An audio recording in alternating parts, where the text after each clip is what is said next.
Tabege mahata ni debata turpuk ni hari Minggu pa 20 sadaon dung trinitatisson i mana tersurat di sada Korintus 3 ayat 10 satu pa 10 pituhon.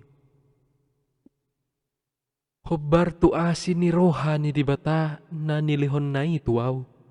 Hupauli o jahani. Songon binahen ni pande bagas na bisuk. Na asing domuse pajongjong bagasi. Alay ganup mamatahon. Manang beha pangulaon na disi. Aydang tarpauli o jahan na asing. Dukon ninaw ngojaki. Ima Jesus Kristusi.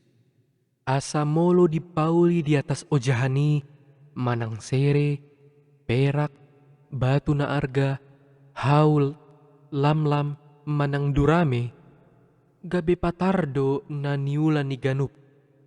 Ari sogoti do paulo potsa, ay papataron ni api mai, asa api ido mangujuni, manang beha, ulawan ni ganup. Molohot ulaon na pinaulinai, jaloon na do upa. Molo soksohan na niulanai, luangan maibana. Malua donian anggo ibana, alay songon na nienet sian api nama.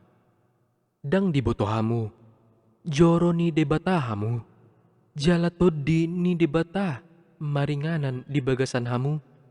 Agohonon ni debatado na mangagohon joro ni debata. Ay na badia do joro ni debatay. Imahamu. Ido sahat na. Martua maakana tumangyon hata ni bata. Jala na upiopsa. Amen.